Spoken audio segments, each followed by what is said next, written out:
All facts were coined by whoever fucking coined that shit. I was talking about borderline fictions, but I actually didn't coin it. A friend coined it. And borderline fictions are these like kind of ideas. You know, I like magical realism. I like dreams. But yeah, borderline fictions. I guess you'll figure it out. I mean, these are kind of stories that happen, but maybe not. I don't know. They're about San Francisco, mostly. And my time spent there, which was a few years ago. But I think I'm going back soon. It's one of those places that I've never really, it's never really left me. It's like kind of like, you get to San Francisco, you see the Golden Gate Bridge. If we all take our time, just conjure these things. We're gonna ignore that. That's a dream. I went live. Alright, so this is, I'm also a Kerouac fan. So this is called Had a Kerouac Day. I have a Kerouac day. It starts out at City Lights, up in North Shore, but Farrell and Getty isn't around to give me the keys to his cottage in Big Sur. So my friend Nina Perez and I dive next door into a beat bar called Vesuvio. Nina's a tall Spanish woman I know from back east, but a fashion sense that fits right in here in the Bay. Hair short and spiky with lips painted bright red to accentuate dark eyes that cut away at the bullshit. From the way things feel, if someone were to tell me it was 1969 and the Dead were playing at the cafe next door, I wouldn't be all that surprised. I'd grab Nina's hand and drag her out, and we'd go dancing in the free love atmosphere. I can feel it in the air in this place. Now, there's so many different time periods I've seen it, and it's held its own all the way through it. Not changing much, but adding on whatever flair is in season. Much like most parts of the city, this bar still has character. It does a good job of holding it to its history in a very present sense. I can see Jackie Boy sitting here now, doing the same thing he did all those years ago, while he waits for his buddies to turn up at the bookstore next door. And here we are now drinking Anchor Draft beers, taking in the same scenery. Nina embraces me when we first meet. She has the same excited energy that I remember her having back east. We talk about Philly, and I asked Nina, what brought you out west in the first place? Because I'm really interested, and I could see myself doing the same. She tells me her boyfriend had a lot of friends in town from previous tours with his band, so it just seemed like a good time to move in place to be. She had enough with her Philly routine after all those years working at the same restaurant and hanging out with the same friends. Also, she admits it helped in her decision that there might be more monetary interest in her creative labors. She's always been a photographer with a penchant for capturing her female friends in a way that magnifies their already beautiful appearances, until all that is feminine about them is brought to the surface as this extraordinary, glowing, static stillness that reflects the light of a lunar goddess. I can just see now how the Cali sunshine will have an effect on the subjects that she chooses, casting away the grays and grit of the East. She's always capturing the moment, whether it's a fashion shoot or a protest movement, as if it's a piece of history. I followed her work for years, and I'd be lying if I said I didn't fancy her just a little bit over it. But that's not why we meet over drinks.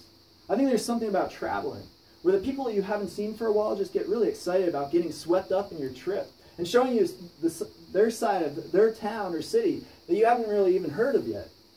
She saw that I was in town for my internet ratings on Facebook and figured she'd give me a ring. She buys me a beer, so I write her a spontaneous poem in exchange. Meanwhile, she's asking the bartender directions for how to get to Mission Street.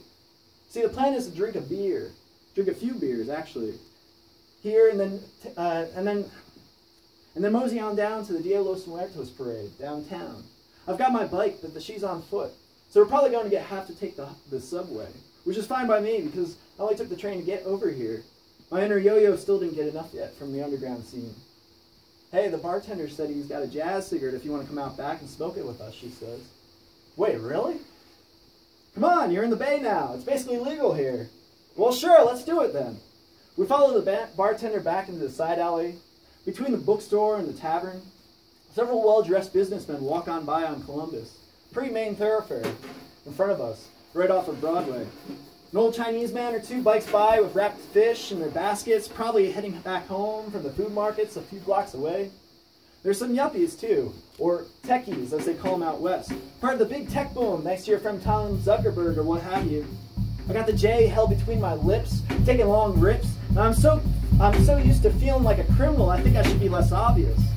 But we pass it around, and no one gives us a second look. I take a few more puffs and feel the beat of the moment, having visions of COVID and how we used to do the wordplay in our car rides across the country in the early years after the Second War. But that's a different life, and the present moment's just as good, if not better. I get really stoned and just stand there, smiling, while the bartender, who looks old enough to be the original owner of this 20s bar, talks to Nina about what jazz musicians used to play here back in the good old days.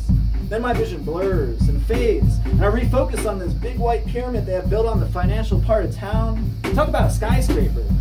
It's Art Nouveau, like a big Egyptian cult's last phallic power trip. The almost full moon is just coming out in the daylight, and I'm trying to get a picture of it, but it's just too small just yet on my phone's display. And then it's all just us rushing around the city, and me pushing my bike around while Nina darts back and forth looking for a bathroom and the right train to take. When I come back to reality, we're already on Mission Street, and I've got drumsticks in my hands, a skull painted on my face, and I'm leading a whole troop of sombrero-wearing dancers in an all-white silks through the parade. Nina's got her camera out and is snapping a ton of photos of the band. She's having a great time.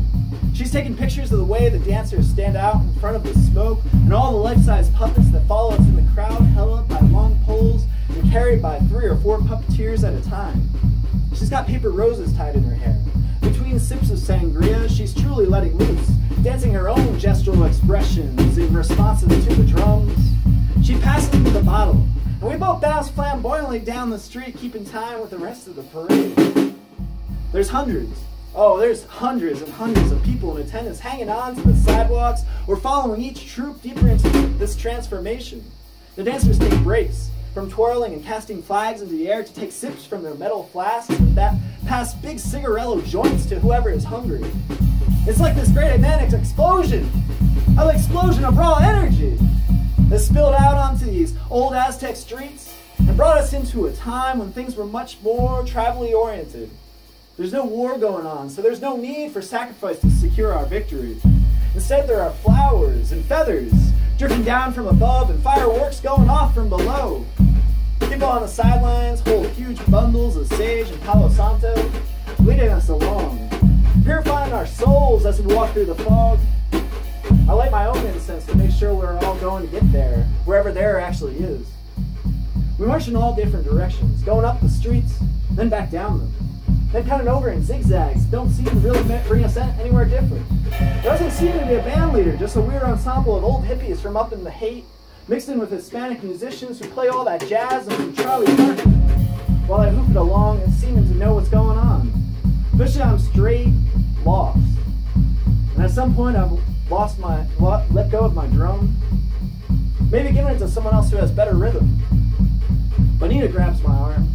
She pulls me right out of that long network of living dead, musical spirits, leading me over to the sidewalk, where there are these big, giant, burning altars laid out in the sand. These paintings are magnificent, and the artists who create them sit beside them, beating on bongos and singing Mexican folk tunes that keep it all feeling like an ancient funeral home. We keep walking, and she takes me by the arm and leads me into a park. There's even more of this there. The whole place comes to life with color.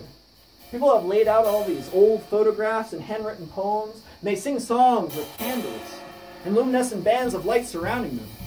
There are more folk bands and even more paraders, all gathering to honor the dead. Antonio's there too. He's an old friend of mine. And he's got his video camera out recording the whole thing. At first I worry this is insulting to someone. You know, it's all these dead people laying around and he's filming it. But then I realize these people are bringing all of us into their lives to remember all of those that they have lost. We all sit right there with their husbands and wives, their dead children and their lost grandparents, siblings and distant cousins, and celebrate the memory of them. Still living on in this night of carnival. I'm stunned, and no longer stoned. The whole thing has me wanting to cry. You know, there's death in the air. But this is the meditation that all that is all right. It's perfectly okay for loved ones to die.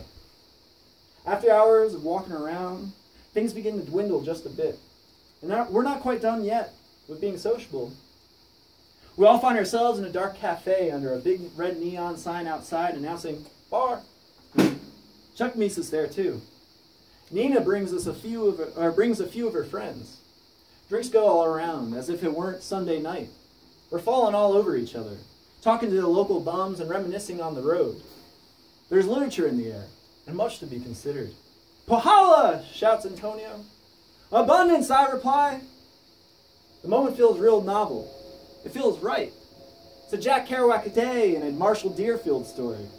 Fortunately, the end won't involve my face in a gutter or me lying dead drunk on some beaten apartment floor like Kerouac would.